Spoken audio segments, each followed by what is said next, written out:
Avis vascular centre మన దేశంలోనే the best varicose vein hospital. నమస్తే అండి షగుఫ్తా గారు. నమస్తే. షగుఫ్తా గారు, ఈ మధ్య కాలంలో చూస్తే హార్ట్ అటాక్ రేట్స్ చాలా ఎక్కువైపోయాయి. ఇదివరకు అసలు ఆడవాళ్ళకి వచ్చేవే కాదంటున్నారు. ఇప్పుడు కామన్గా అందరికీ హార్ట్ అటాక్స్ చాలా వినిపిస్తున్నాయి.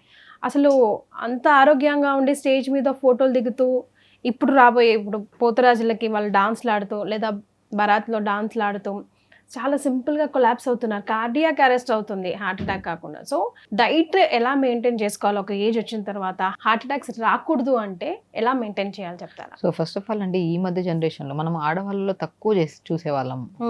మనం కార్డియాక్ అరెస్ట్ కేసెస్ కానీ హార్ట్ అటాక్స్ కానీ బ్లాక్స్ కానీ అసలు వినేవాళ్ళమే కాదు. చాలా రేర్గా చూసేవాళ్ళం. ఎందుకంటే పాతకాలంలో ఆడవాళ్ళలో పీరియడ్కి సంబంధించిన ప్రాబ్లమ్స్ ఎక్కువ ఉండేవి కాదు. ఆడవాళ్ళలో ఈస్ట్రోజన్ ప్రాపర్గా ఉండడం రిలీజ్ అవుతుంది కాబట్టి వాళ్ళకి రక్తకు సంబంధించిన అంటే లైక్ హార్ట్కి సంబంధించిన ప్రాబ్లమ్స్ అస్సలు ఉండవు మనకి. పీరియడ్ ఎప్పుడైతే ఇర్రెగ్యులర్ రావడం కానీ, సో దీనివల్ల హార్మోనల్ ఇంబ్యాలెన్స్ అంటారు. So hormonal imbalance, estrogen progesterone అనేది ఇంబ్యాలెన్స్ అవ్వడం వల్ల సో కొన్ని కేసెస్లో స్ట్రెస్ ఎక్కువ తీసుకోవడం, స్లీప్ ప్యాటర్న్ అనేది కంప్లీట్గా డిఫరెంట్ అయిపోవడము, ఫుడ్ కూడా అండి కంప్లీట్ చేంజ్ అయిపోయింది. హార్ట్ హెల్తీగా ఉండాలంటే కంపల్సరీ అది ఆడవాళ్ళు కానీ మగవాళ్ళు కానీ ఫుడ్ అనేది చాలా మ్యాండేటరీ. అదే మనకి ఇప్పుడు ప్యూరిఫై అయిన బ్లడ్ మనం తీసుకుంటున్నాం గాలి, వదులుతున్నాం గాలి. సో దీనివల్ల ఏమవుతుంది, మనకి లంగ్స్ దగ్గర బ్లడ్ ప్యూరిఫికేషన్ అవుతుంది. చెత్త బ్లడ్ అంతా మన బాడీలో నుంచి ఎక్కడికి వెళ్తుంది, లంగ్స్కి వెళ్తుంది. లంగ్స్లో మనకు ఆక్సిజన్, కార్బన్ డైఆక్సైడ్ ప్రాపర్గా ఉండడం వల్ల ఆ చెడు రక్తం అంతా మంచి రక్తంగా మారి ఆ మంచి రక్తం హార్ట్కి వెళ్తుంది. హార్ట్ నుంచి ప్రతి అవయవానికి వెళ్ళాలి. సో హార్ట్ పని ఎక్కువ ఉంది ఇక్కడ. సో హార్ట్ అనేది ప్రతి అవయవాన్ని, హెయిర్ నుంచి టోస్ వరకు ప్రతి నరాలు బాగుండాలంటే హార్ట్ హెల్దీ ఉండాలి. రక్తం అనేది ప్రాపర్గా సప్లై చేయాలి. సో ఎప్పుడు సప్లై చేయదు, స్ట్రెయిన్ ఎక్కువైపోతుంది. సో ఎందుకు అవుతుంది అంటే బికాజ్ రక్తనాళాలన్నీ కంప్రెస్ అయిపోతున్నాయి. సో ఎందుకు అవుతుందంటే మెయిన్ ఫుడ్ అండి. ఫుడ్ అనేది సో ఫ్యాటీ ఫుడ్స్ ఎక్కువైపోయినాయి, అండ్ డైరీ ప్రోడక్ట్స్ ఎక్కువైపోయినాయి, ప్రాసెస్డ్ ఫుడ్స్ ఎక్కువైపోయినాయి. ఒక్కటి కాదు, అంతా కలుషితం అయిపోయింది. బిగ్ నోనోస్ ఎస్ఎస్ గురించి మాట్లాడుకుందామండి. అసలు ఫుడ్కి సంబంధించి ప్రధానంగా హార్ట్ అటాక్ని ఫోకస్ చేస్తూ మాట్లాడినా కూడా మిగతా అవన్నీ అదొకటి బాగుంటే ఆఫ్ కోర్స్ బాడీ అంతా బాగుంటుంది కాబట్టి. సో ఎస్ఎస్ అండ్ నోనోస్ గురించి మాట్లాడుకుందాం. డైట్ విషయానికి వస్తే ఇప్పుడు ఎస్ గురించి అని మనం మాట్లాడుకుంటే మాత్రం అంత హెల్దీ ఫుడ్ అండి. మనం హార్ట్ హెల్దీగా ఉండాలంటే రిచ్ యాంటీ ఆక్సిడెంట్స్ ఎక్కువ ఉండాలి మనకి. సో రిచ్ యాంటీ ఆక్సిడెంట్స్ ఎక్కువ ఉంటేనే మనకి సెల్యులర్ డ్యామేజ్ అవ్వకుండా కాపాడుకుంటూ హార్ట్ని హెల్దీగా ఉంచవచ్చు మనం. సో రిచ్ యాంటీ ఆక్సిడెంట్స్ ఎక్కడ ఉంటే మనకి బ్లూబెర్రీస్ కానీ, స్ట్రాబెర్రీస్ కానీ, బ్లాక్ కిస్మిస్ కానీ, నార్మల్ బ్లాక్ గ్రేప్స్ కానీ ఇవన్నీ అవైలబుల్గా ఉంటాయి మనకి. కానీ ఈ బెర్రీస్ మన కంట్రీవి కావు కదా. కాదు, మన దగ్గర రిచ్ యాంటీ ఆక్సిడెంట్స్ ఉన్నాయి. రిచ్ యాంటీ ఆక్సిడెంట్స్ ఇప్పుడు రిచ్ యాంటీ ఆక్సిడెంట్స్ ఉన్నాయి మనకి. బ్లాక్ కిస్మిస్ దొరుకుతాయి మనకి. అన్ని విధాలుగా మాట్లాడదాం. ఇక్కడ ఉండే వాళ్ళకి అక్కడ ఉండే వాళ్ళకి కంబైన్డ్ గా మనం. సో ఇప్పుడు మనం బ్లూబెర్రీస్ కానీ, స్ట్రాబెర్రీస్ అన్ని చోట్ల దొరుకుతున్నాయి. అవి దొరుకుతున్నాయి. బ్లాక్ కిస్మిస్ బాగా దొరుకుతున్నాయి, బ్లాక్ గ్రేప్స్ బాగా దొరుకుతున్నాయి, జామకాయలు బాగా దొరుకుతున్నాయి. సో వీటన్నిటిలో ఏమవుతుంది, రిచ్ యాంటీ ఆక్సిడెంట్స్ ఎక్కువ ఉంటాయి. సో దీనివల్ల మనకి ఏమవుతుంది, సో హార్ట్ హెల్దీగా, కార్డియోవాస్కులర్ సిస్టమ్, కార్డియాక్ అరెస్ట్ కానీ, అంటే కార్డియాక్ ఫెయిల్యూర్ కానీ, సో హార్ట్ అటాక్స్ ఇవి ఏమి రాకుండా ప్రొటెక్ట్ చేసుకోవడానికి సో రిచ్ యాంటీ ఆక్సిడెంట్స్ ఉన్న ఫుడ్స్ మనం ఎక్కువ తీసుకోవాలి. సో ఇదొకటి main. And main good fats కూడా ఉండాలండి. లైక్ గుడ్ ఫ్యాట్స్లో కూడా మనము అంటే ప్లాంట్ బేస్డ్ ప్రోటీన్స్ కావాలి దీనికి. సో హెల్దీ ఫుడ్ అంతే, ఒక డైలీ రిక్వైర్మెంట్కి కావాల్సిన మోర్ న్యూట్రిషన్. ఈ రోజుకి హై ప్రోటీన్ తీసుకొని కాప్స్ ఆపేసి, ఫైబర్ ఆపేసి మీరు హెల్దీగా ఉన్నారంటే ఇంపాసిబుల్. మనం ఈరోజు మార్నింగ్ లేచి రెగ్యులర్ ఎక్సర్సైజ్ చేసుకొని మెటబాలిజం స్పీడ్గా ఉంచుకోవాలి. అప్పుడు మనం తినే ఆహారం లైక్ ఈ రోజుకి కావాల్సిన కాప్స్ ఎంత, ప్రోటీన్ ఎంత, ఫ్యాట్స్ ఎంత, విటమిన్స్ ఎంత, మినరల్స్ అన్ని ఫుడ్ ద్వారా తీసుకోవాలి. లైక్ నేను మార్నింగ్ బ్రేక్ఫాస్ట్ అందరికీ చెప్తాను. సో కొద్దిగా మనం ఫ్లాక్స్ సీడ్స్ కొన్ని, నువ్వులు కొన్ని, అండ్ కొన్ని pumpkin seeds, watermelon seeds, sunflower seeds, వీటిని ఒక పావు కేజీ తెప్పించుకుంటే ఆల్మోస్ట్ 15-20 days ఉంటాయి. షాలో ఫ్రై చేసి పౌడర్ చేసి పెట్టుకోండి. మీరు ఇడ్లీ ఇలాగో తింటున్నారు కదా, ఆ ఇడ్లీని ఇలా వండుకోండి. హార్ట్ కి మంచిది, లివర్ కి మంచిది, కిడ్నీకి మంచిది. సో ఆ ఇడ్లీ బ్యాటర్ లో కొద్దిగా సొరకాయని, క్యారెట్ ని తురిమేసి ఈ సీడ్స్ మనం పౌడర్ చేసి పెట్టుకున్నాక ఒక స్పూన్ వేసి బాగా కలపండి. కొద్దిగా జీలకర్ర, డైజెషన్ కి మంచిది, కలిపేసి ఇడ్లీ చేయండి.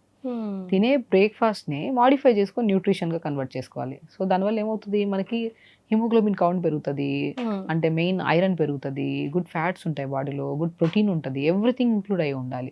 సో అలాగా టిఫిన్స్ని అలాగా రాగి జావ ఒక రోజు, సజ్జ జావ ఒక రోజు, రాగి ఇడ్లీ ఒక రోజు, జొన్న ఇడ్లీ ఒక రోజు, అలా with combination of leafy vegetables add చేసుకొని, నట్స్ కొన్ని, ఫ్లాక్స్ సీడ్స్లో ఒమేగా 3 ఫ్యాటీ యాసిడ్స్ ఎక్కువ ఉంటాయి, ఈస్ట్రోజన్ కూడా కరెక్ట్గా ఉంటుంది. సో ఆడవాళ్ళలో ఎక్కువగా వచ్చే హార్ట్ అటాక్ ప్రాబ్లమ్స్ కూడా రాకుండా కాపాడడానికి మనం ఫ్లాక్స్ సీడ్స్, నువ్వులను రెగ్యులర్గా తీసుకోమంటాం.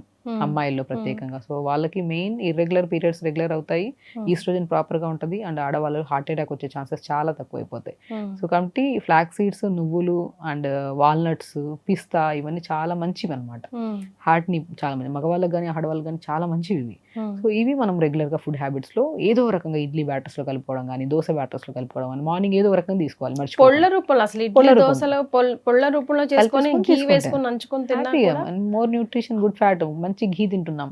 ఘీ చాలా మంచిది. ప్రతి ఒక్క నేను అదే అంటాను, ఓవర్గా తినద్దు. ఏదైనా సరే మితంగా తింటే మంచిది, అమితంగా తింటే విషయమే. సో ఘీ తినమన్నాం, గుడ్ ఫ్యాట్స్ వస్తున్నాయి, మంచిది హార్ట్కి. సో అదేదో పోపు వేసుకుంటున్న రిఫైన్డ్ ఆయిల్స్ అవి వాడే బదులు ఘీ వాడండి, బటర్ వాడండి, చాలా మంచిది కదా. సో అలాగా మనం హెల్దీ అలా బ్రేక్ఫాస్ట్, లంచ్కి వచ్చిన తర్వాత బ్రౌన్ రైస్ అండ్ బార్లీ ఇవన్నిటిని మనం అంటే లైక్ బ్రౌన్ రైస్ రెగ్యులర్గా తీసుకోమంటాను. బార్లీని కూడా రవ్వలాగా పట్టించేసి రైస్ లాగా ఉడకబెట్టుకొని కర్రీలు తింటే చాలా మంచిది హార్ట్కి. బార్లీ రవ్వ కానీ, జొన్న రవ్వ కానీ, సజ్జ రవ్వలాగా చేసుకోవాలి. ఇవి తెప్పించేసుకుని ఇప్పుడు రైస్ మనం బ్రౌన్ రైస్ ఎలా వండుకుంటున్నాం అలాగే ఒకరోజు బార్లీ రవ్వని ఉడకబెట్టేసుకోవాలి, దాన్ని కర్రీలో కలుపుకొని తినండి. బార్లీ చాలా మంచిది, కిడ్నీకి మంచిది, హార్ట్కి ఇంకా మంచిది. సో అలాగా మనం లంచ్లో అలా తెచ్చుకోండి. కర్రీస్ ఎక్కువ తీసుకోండి, లైక్ ఒకరోజు బొబ్బర్ల కర్రీ, ప్రోటీన్ ఉండేటట్టు చూసుకోండి. ప్రోటీన్తో పాటు మనం లాట్ ఆఫ్ వెజిటబుల్స్ ఉండేటట్టు కూడా చూసుకోవాలి. ఏ కర్రీ ప్రోటీన్ కర్రీ వండినా సరే మనం దాంట్లోకి వెజిటబుల్స్ ఎక్కువ వేసి 2 కాంబినేషన్లో కర్రీ వండుకొని ఆకుకూర ఫ్రై, ప్రోటీన్తో పాటు ఫైబర్ ఉండేటట్టు చూసుకోవాలి. సో కీరా కట్ చేసుకొని తినండి. సో ఇవన్నీ గుడ్ ఫ్యాట్స్, అంటే మనకి నో అనడానికి లేనేది ఏ అవయవానికి కూడా. ఇవన్నీ హెల్దీ హ్యాబిట్స్ మనం ఇంట్లో హ్యాపీగా వండుకొని తింటున్నాం. సో డిన్నర్కి వచ్చాక ఎర్లీ డిన్నర్లో కానీ బార్లీ దోశ వేసుకోండి, జొన్న దోశ వేసుకోండి, పెసరట్టు వేసుకోండి. ఇలాగా లైట్ ఫుడ్ ఉండాలి, హెల్దీగా ఉండాలి, కంఫర్ట్ ఉండాలి. 4 పెసరట్లు తింటే ఇబ్బంది, 1.5 పెసరట్టు, 2 పెసరట్లు విత్ లాట్ ఆఫ్ వెజిటబుల్స్ తీసుకుంటే మంచి ప్రోటీన్ దొరికింది, కాపు దొరికినాయి, మంచిగా మనకి ఫైబర్ దొరికింది, విటమిన్స్ దొరికాయి, మినరల్స్ దొరికాయి వెజిటబుల్స్లో. నేను పాలకూర కూడా ఎక్కువ తీసుకోమంటుంటాను. పాలకూర, బచ్చల కూర, మునగాకు ఇవన్నీ హార్ట్ ప్రాబ్లమ్స్ రాకుండా కాపాడతాయి మనకి. ఒకటేనండి, హార్ట్ ఇష్యూ రాకుండా ఉండాలంటే day start with yoga and ప్రాణాయామం. అక్కడే మనం ఒక షీల్డ్ క్రియేట్ చేసేస్తాం హార్ట్కి, అంటే ఏ ప్రాబ్లం రాకుండా. పొద్దునే లేచి ఒక 15 to 20 minutes ప్రాణాయామ చేయండి. త్రూఅవుట్ ద 23 hours మిమ్మల్ని హెల్దీగా ఉంచుతుంది బాడీని. అంత షీల్డ్ లాంటిది అనమాట ప్రాణాయామ. సో అది చేసుకొని ఫుడ్ని మంచిగా చేసుకోండి. హార్ట్ ప్రాబ్లమ్స్ పక్కన వాళ్ళకి వీళ్ళకి వస్తాయన్న టెన్షన్ ఫస్ట్ వదిలేసేయండి. ఎందుకంటే ఫస్ట్ ఆఫ్ ఆల్ మనం ఓవర్ థింక్ చేయడం వల్ల కూడా కార్బన్ డైఆక్సైడ్ ఎక్కువైపోతుంది మన బాడీలో, అక్యుములేట్ ఎక్కువ అయిపోతుంది. సో అక్యుములేషన్ ఉండదు, లోపలికి వదలాల్సింది వదిలేసేయాలి, తీసుకోవాల్సింది తీసుకోవాలి. ఇవి కరెక్ట్గా ఉంటే ఎప్పుడు ఏ చిన్న వాళ్ళ నుంచి పెద్ద వాళ్ళకి ఎలాంటి హార్ట్ ప్రాబ్లమ్స్ రావు. సెల్ఫ్ నెగిటివ్ టాక్ కూడా వదిలేసేయండి. వాళ్ళకు వచ్చింది, వీళ్ళకి వచ్చింది, ఈ టెన్షన్ ఆ టెన్షన్స్ అనేది వదిలేసి మన హార్ట్ హెల్దీగా ఉంటుంది అన్న నమ్మకం, తినే ఆహారం కరెక్ట్గా ఉండి, ఈ ఆయిల్స్, రిఫైన్డ్ ఆయిల్స్ ఇవన్నీ వదిలేసి మంచిగా బటర్ కానీ ఘీ కానీ వండుకొని కర్రీస్, ఆయిల్ వండినా తక్కువ మోతాదులో వాడి. సో బిగ్ నోస్లో ఆయిల్ ప్రథమంగా అది. అండ్ మెయిన్ నేను ప్యాకెట్ ఫుడ్స్, మ్యాగీ ఒకటి కాదండి, ఇంకా అందరికి తెలిసిన విషయాలు ఇవన్నీ వద్దండి. మీకు ఏది హెల్దీయో అన్హెల్దీయో మీ మనసు చెప్తుంది, మీ కళ్ళు చెప్తాయి. లేదు మీరు అవే తినాలి అని చెప్పి అది మనకి వద్దన్నా అవే తిన్నాం అనుకోండి, బిగ్ నో అనేది ఒక పెద్ద బిగ్గెస్ట్ ఇష్యూ తెచ్చి పెడుతుంది. సో వద్దనుకున్నప్పుడు వద్దంతే. డాక్టర్ చెప్పాల్సిన అవసరం, మన కళ్ళకు కూడా తెలుస్తుంది, మన మనసుకు కూడా తెలుస్తుంది ఏది మంచి ఏది చెడు. అవాయిడ్ చేసి హెల్దీ ఫుడ్ తీసుకొని రెగ్యులర్ యోగా చేసుకొని ప్రాణాయామం చేసుకుంటే ఏ ఆర్గాన్ మీరు చేసే ప్రయత్నం హార్ట్ని, లంగ్స్ని, బాడీని, బ్లడ్ని అన్నిటినీ పర్ఫెక్ట్ ఉంచుతుంది. So intelligent eating at the end of the day. తినే ముందు ప్లేట్ని ఒక్కసారి ఇంటెలిజెంట్గా డివైడ్ చేసుకుంటే సగం ప్రాబ్లమ్స్ దూరం అయినట్టే కదండి. థ్యాంక్ యూ సో మచ్ అండి.